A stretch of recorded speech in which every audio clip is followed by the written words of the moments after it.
Welcome to a new live from the space at 100 Taylor with a wonderful artistic Nashville soul, incredible songwriting, incredible voice, and just a poet, Treva Blomquist.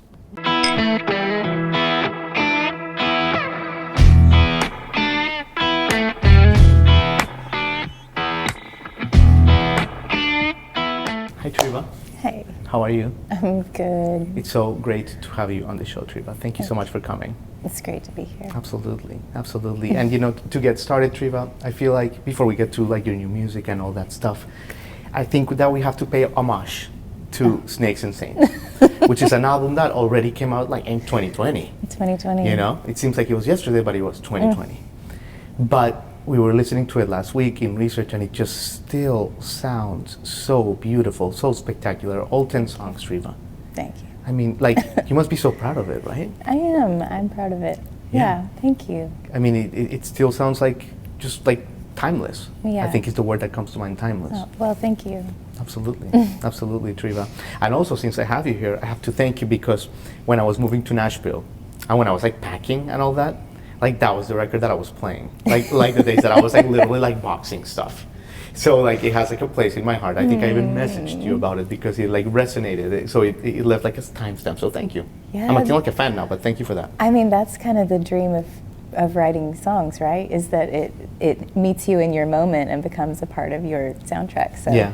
Thank you for telling me that, because that's the good stuff. Absolutely, absolutely, Treva. And we'll get to the music in a second. But you're such an interesting person.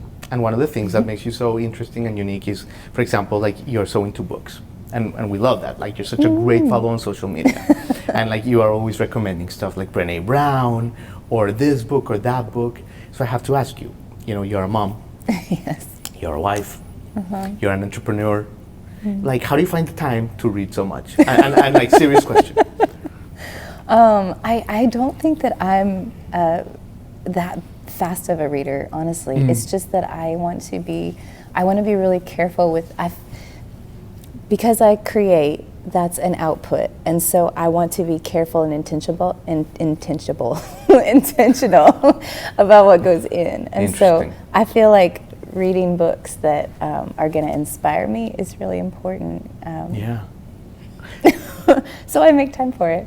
But that's really interesting you say that because, I never thought about that. Artists, you almost have to feed yourself quality stuff, whether it's health or physical, mental, all that, right? Oh my God, yeah. Yeah, I have to have stuff feeding me in order, I mean, it's a flow that I have to, I think.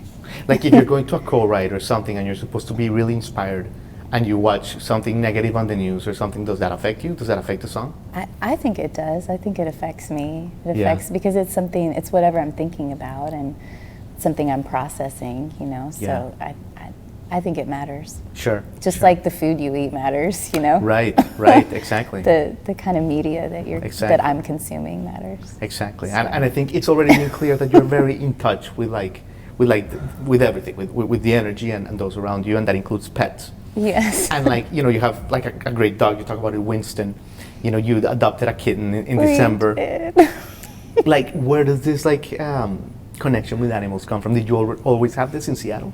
Yes, I grew up in a house full of dogs. Okay. So my pets and I did 4-H, so I raised rabbits and I had a horse. So I guess I have always been connected to animals. Yeah. My daughter really wanted a cat, and I was I had my heels dug in, and I was like, no. And I finally gave in, and I think I love the cat more than anyone in the family now, because she's cats lovely. are interesting, right? He earned Treva's heart. Yes, I thought, I'm really a dog person, but now that I've been around a cat, I'm I'm both. I just didn't know it. Yeah, different, but equally fascinating, Yes. Right? Interesting. Oh my God, I love that, Treva. And one of the things that you did in 2020 throughout the pandemic was you did Live from the Yellow Couch, right? And that was such a great thing. I mean, a lot of acts, a lot of artists did it, the live stream thing, but you did such a great job at it. Oh, it became almost appointment, watching, whenever I could dip in and out, it was awesome. Thank you. How did this help you grow as a performer, this experience with Live from the Yellow Couch? Yeah, doing a live from your own couch and is really hard.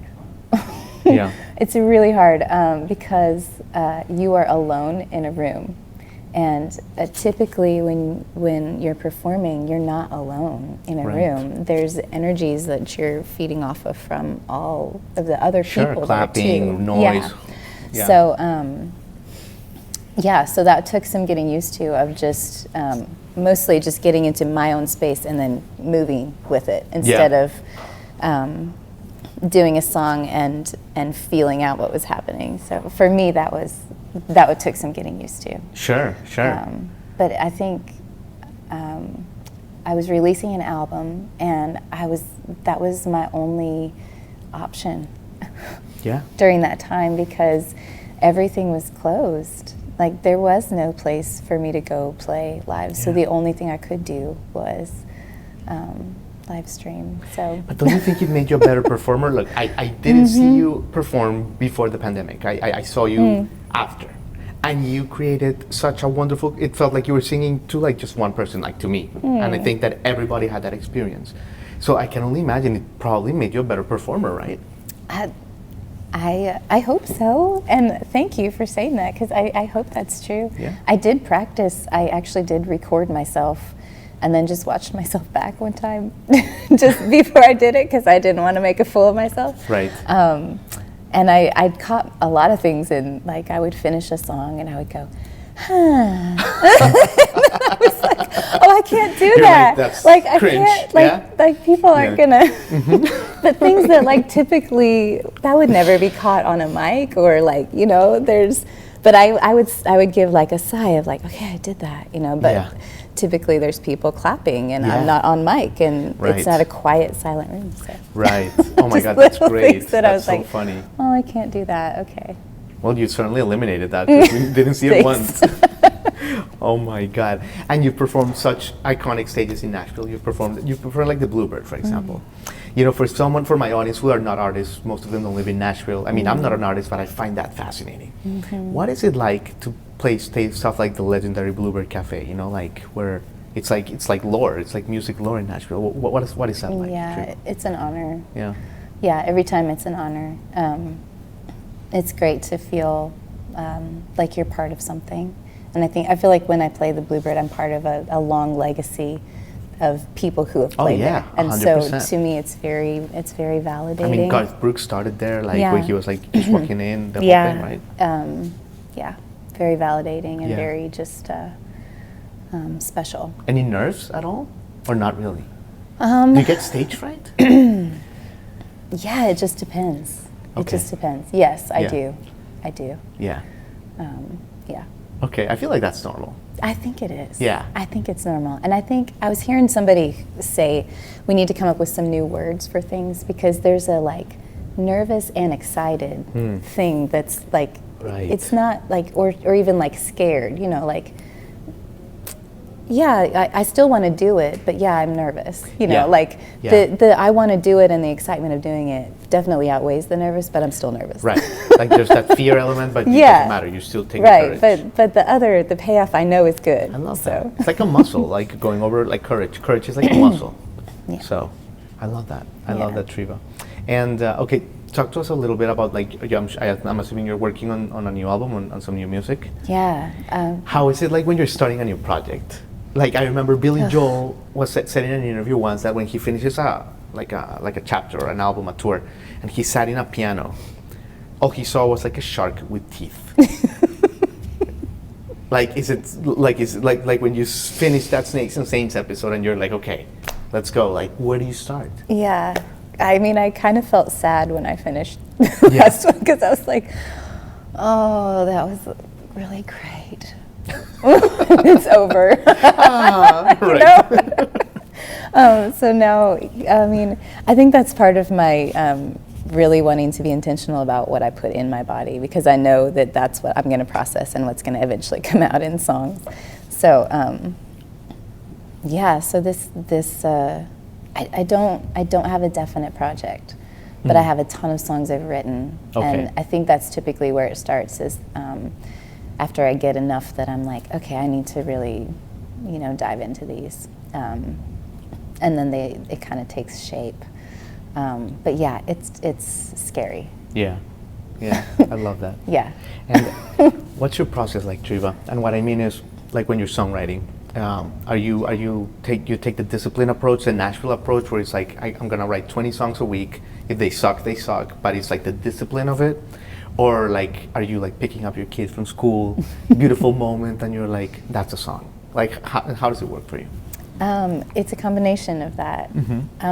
Because my life is what it is, and I have kids and a family and a flower farm, and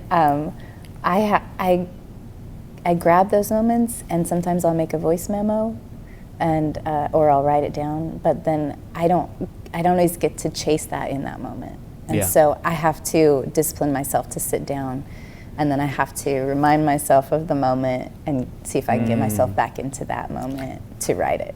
Do you like write on a notepad or like a little audio note? Like how do you? A lot of times I just use my voice memos on my phone. Yeah. Nice. Like remember, Treva, you Yeah. felt this way. Yeah, and sometimes I listen to it and I'm like, oh, that's terrible, That's a terrible idea. That's awesome. Don't do that, delete. Yeah. No, I love that. Treva. That's great. The jewels that must be in your phone. No. Yeah, if I die, I should probably put a note for if Like I ever like die unexpectedly, please just delete the whole thing. Oh my God. No, don't even say that. Wow. Oh my God, Treva, and I have to ask you something else. When I attended your show, there was a sense, such a beautiful sense, and from everyone I talked to, that you're so beloved by the community. Everyone just loves you so much. I love Nashvilleian. You have so many friends. You've been married for 16 years, 15 and a half. Yeah. 15 and a half years, I want to say. Yeah. Basically, the question is, like, what's your secret to these beautiful, long-lasting, meaningful connections? Because it's such and just being here with you, and every time it's just like a great energy. What's my secret? I don't know. You don't know. I don't know. Yeah. I don't know. I don't know if that's. Or maybe not a secret, but like. I don't. Yeah.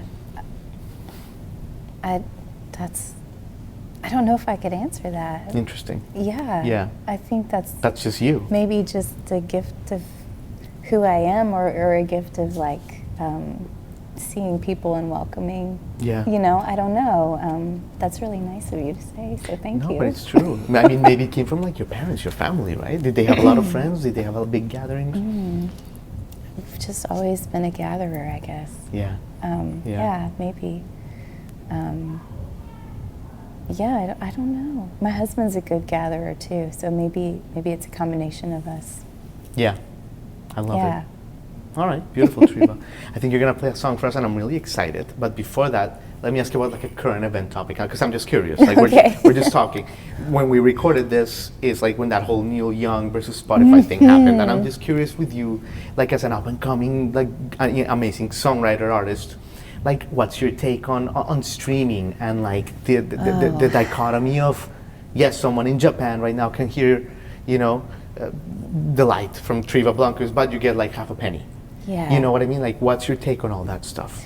It's such a good question. It's really hard to be an indie artist and make any money. I don't know that you can do it without having another income stream. Like I can't. So I couldn't do it based on what I make. So, Yeah.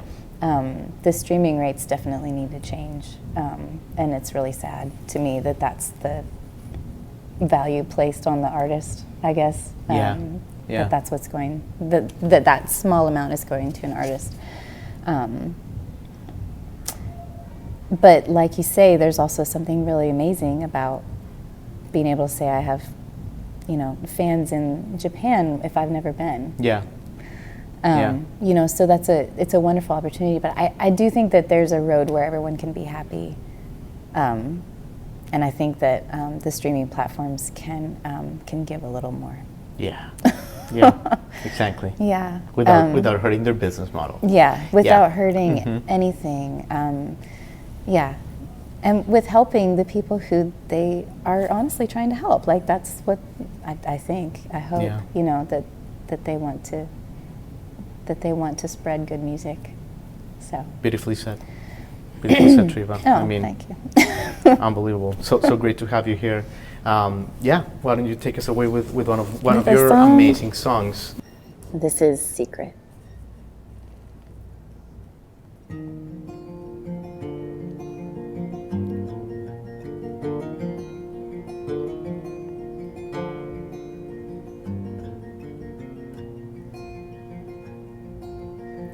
Wanna find me out, find out what I know.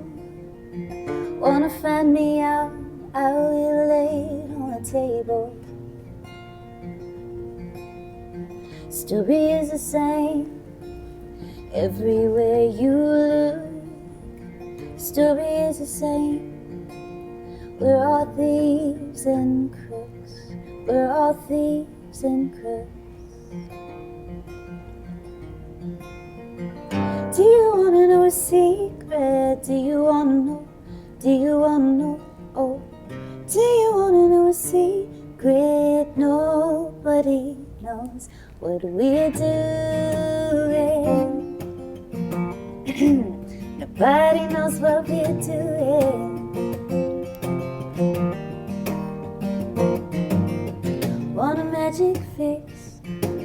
I have never found it. Want a free ride? Someone's gonna drive.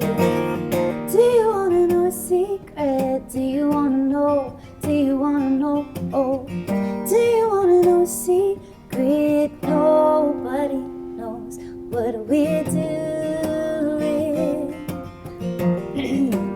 Nobody knows what we're doing. It's trial and error, the lack of the joy. Fall on your face and then dust yourself off. Get right back up.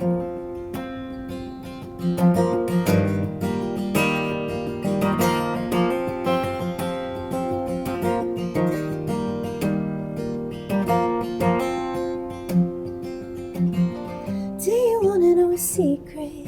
Do you wanna know? Do you wanna know? Do you wanna know a secret? Nobody knows. Do you wanna know a secret? Do you wanna know? Do you wanna know? Oh, do you wanna know a secret? Nobody knows. Unbelievable. Treva Blomquist. Thank you. My chills have chills. Thank you so much. That was beautiful, and thank you for coming and for sharing, you know, your energy and your stories and your light. And we cannot wait for the next chapter. Thank you. Absolutely. Thanks for having me. Yeah.